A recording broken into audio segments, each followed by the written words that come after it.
Hey guys, this is just going to be a video showing about how I humanized my Thomas the Tank Engine engines from my Humanized AU Sodor bladers. So if you're not into humanizations, I understand why you don't watch this, but in case you guys are interested in how I would turn these engines into people, then stay tuned. I feel like I have a very interesting process.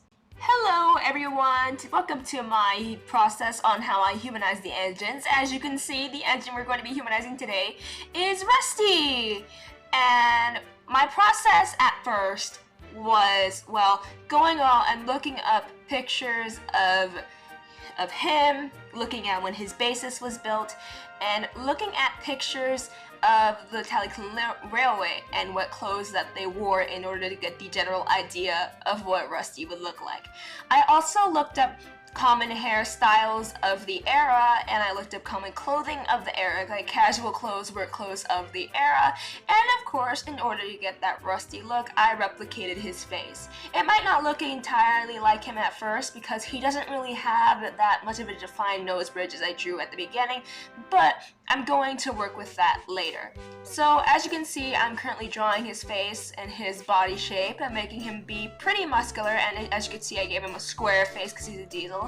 And I know that that picture I used for his hairstyle is a little bit modern, but, well, the picture is modern, but the hairstyle itself I have seen in many different magazines, so I used it. I went for a more messy looking hairstyle rather than the clean hairstyles that you would see in the year where Rusty was built. So, yeah. As you can see, I'm just giving a little outline of what his clothes would be, and you can see all the references that I used on the back of the other layer, slightly opaque, or slightly less opaque than my top layer. And as you can see, I'm just drawing the guidelines for making a much more detailed piece of clothing later on. In case you guys are wondering why I keep on emphasizing my historical accuracy and how I'm making their clothing much more efficient and giving them much more realistic looks and proportions, it's because something common in the humanized community is to kind of just draw them with clothes that don't have a specific era. It's to draw them looking honestly very attractive, and generally it is how they think the engine should look, otherwise they wouldn't humanize that engine. But most of the time they really give them clothes to their interpretation, so this is my interpretation of how the human AU would be. Most people focus on maybe attractiveness, maybe how cute they are. You know, everyone has their own different focuses in the humanized engine fandom, and my focus is historical accuracy. My focus is making them efficient.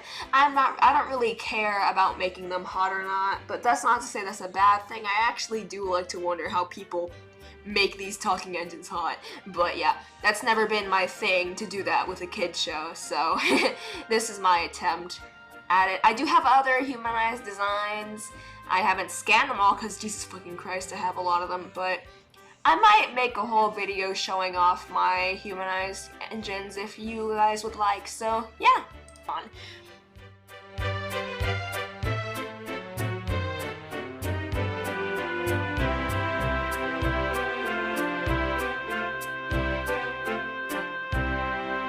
Drawing the clothes, it took quite a bit just because I really did have to do the guidelines first. I wanted to start on traditional because usually when I humanize the engines, I do start on traditional paper. But seeing as how I don't have a proper way to record that right now, I just decided to start from the ground up on my tablet. And I actually think that it was a pretty good outcome. I will say, if I were to add anything to this Rusty design, hey guys, coming in post, I would add, possibly, I would give him overalls. Either that or I would give him suspenders, but one of the suspenders would probably be more messed up than the other one, just because I really want to go with that Rusty, that kind of messy, that kind of he really does his work and he goes about it and he does look like he's worked, but he really does need a new outfit. I really want to go for that vibe, so I would probably add suspenders on, just because his design does feel a little bit empty, you know, without the color, and I think adding suspenders would just be kind of nice, so yeah. in the chibi, well, not really chibi, in the storybook drawing, you will see him with suspenders, just because that was just a little add-on, and his color scheme might be a bit different, just because I figured it would look nicer and more in theme with the railway and the more realistic look I'm going for. But generally, when creating the humanized engines, I first take the colors off their livery.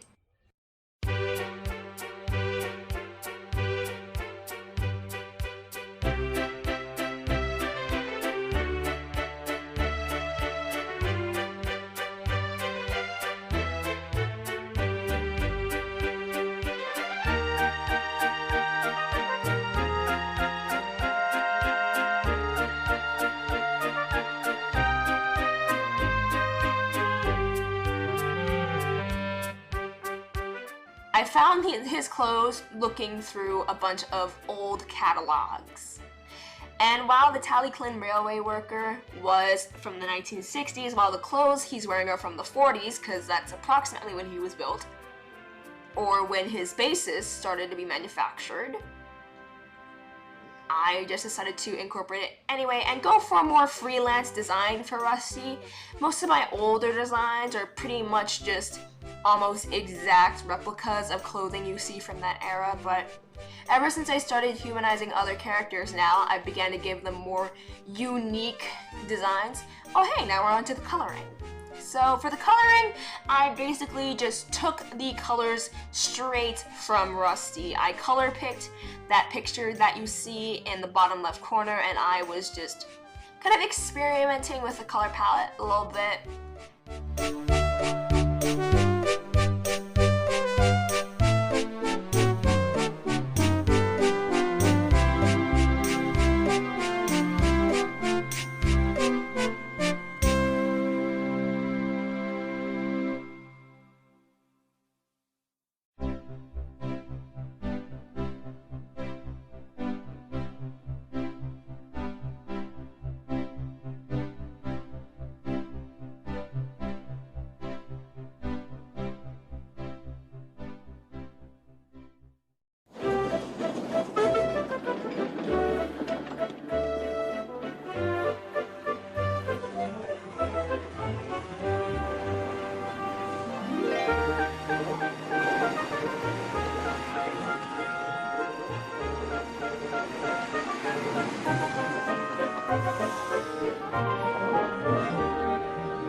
This color palette doesn't exactly look the most realistic. However, when actually coloring it for my AU, when he shows up in the comics or whatever, or however I'm going to be posting and publishing my AU, it will be a much more realistic color scheme.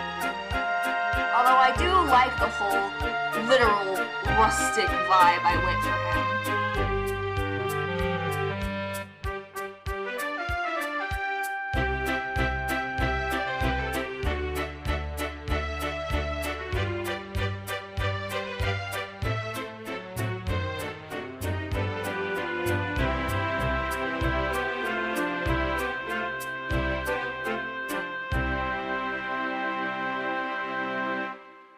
I'm actually almost done with humanizing Rusty.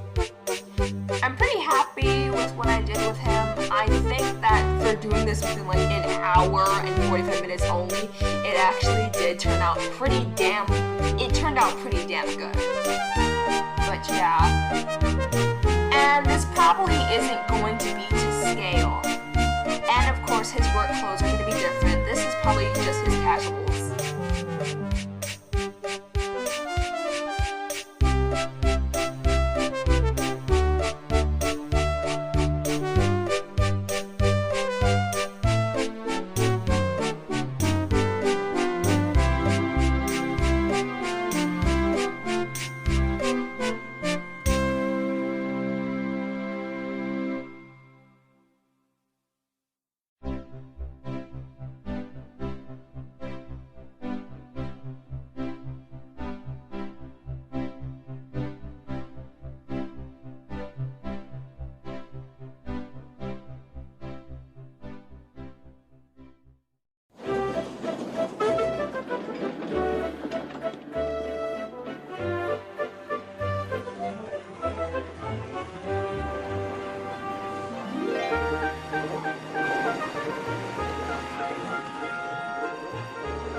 once again, let's go over my process. I look up historical clothing references, as well as hair, any accessories, shoes.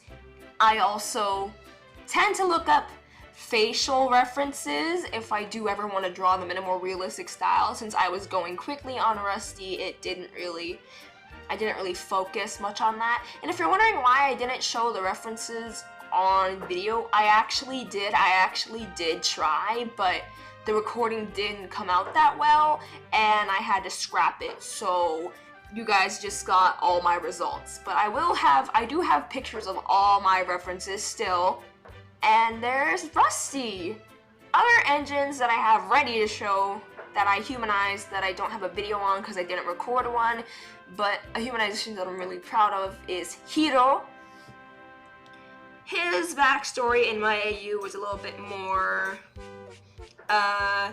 complicated, but today's not the day to get into the lore of my human AU. I only do that if people are interested because I'm kind of shy with explaining it because this fandom's not for human AUs. Well, it is, but at the same time, it's not what y'all came here for. Anyway, yeah, that was my humanization of Rusty, and just because you guys saw at the beginning in the little title card that I like to turn the books, I like to remake the books and remake them in a style inspired by the Curious George and Amelia Bedelia books, I also redrew Rusty in this way, gave his color palette a more realistic look, and just generally made him look more like he should actually be here instead of a Halloween parade float.